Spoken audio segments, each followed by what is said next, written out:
चीन से सीखता है चालाकी, भारत से करता है दोस्ती का दिखावा। बांग्लादेश ने चुरा लिए भारत के बाजार से 5 रुपए के सिक्के। बांग्लादेश कर रहा था भारत के साथ धोखा, सही वक्त पर सरकार ने पकड़ लिया। अगर सरकार नहीं लेती एक्शन तो भारत के उद्योगों की बढ़ जाती टेंशन। कभी आपने गौर किया कि पहले 5 रुपए के सिक्के मोटे और सिल्वर रंग के होते थे, लेकिन धीरे धीरे ये सिक्के भारतीय मार्केट से गायब हो गए और इनकी जगह पतले और पीले रंग के 5 रुपए के सिक्कों ने ले ली। तो क्या इन सिक्कों को सरकार ने वापस ले लिया? आखिर ये सिक्के अचानक बाजार से गायब कैसे हो गए? लेकिन ऐसा नहीं है। ऐसा बिल्कुल भी नहीं है कि सरकार ने दुनिया में चल रहे करेंसी ट्रेंड को फॉलो किया और इस वजह से पुराने 5 रुपए के सिक्कों का प्रोडक्शन ही बंद कर दिया। बल्कि सच्चाई इससे इतर है। सच्चाई ये है कि सरकार को ऐसा फैसला मजबूरी में उठाना पड़ा और सरकार को यह फैसला लेने के लिए मजबूर किया भारत के पड़ोसी मुल्क बांग्लादेश ने। बिल्कुल सही सुना आपने। आपको जानकर हैरानी होगी कि आज से कुछ सालों पहले तक 5 रुपए के सिक्कों की इलीगल तस्करी बांग्लादेश को ही की जाती थी और भारत को इस तस्करी की वजह से करोड़ों रुपए का नुकसान हो रहा था। अब आपके जहन में एक सवाल आ रहा होगा कि आखिर बांग्लादेश इन सिक्कों का करता क्या था?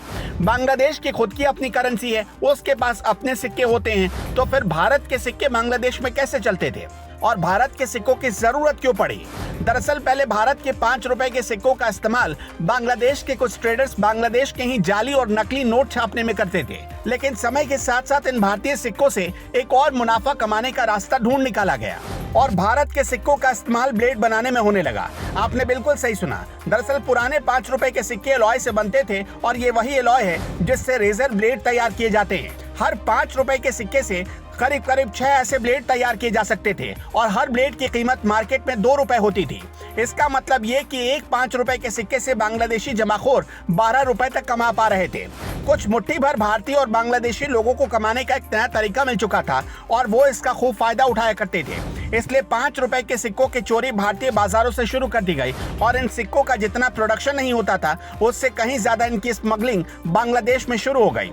आरबीआई को ये बात पता चलने में थोड़ी देर लगी, लेकिन जैसे ही पता चली आरबीआई ने एक्शन लेना शुरू कर दिया।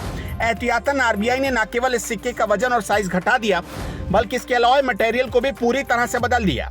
पुराने 5 के सिक्कों का प्रोडक्शन 2011 के आसपास चला, लेकिन इसके बाद नए 5 के सिक्कों को निकालने का काम शुरू कर दिया गया और ये भी काम 2011 से ही शुरू हुआ। 5 रुपए के पुराने सिक्कों को अब मुश्किल से ही बाजारों में ढूंढा जा सकता है। ऐसा इसलिए भी है क्योंकि अभी भी एक छोटे लेवल की स्मगलिंग बांग्लादेश ब्लेड मैन्युफैक्चर 5 रुपए के सिक्कों का कर रहे हैं। अब यहाँ एक सवाल उठता है कि बांग्लादेश तो भारत का मित्र है, तो क्या इस बारे में बांग्लादेश की सरकार को नहीं पता था?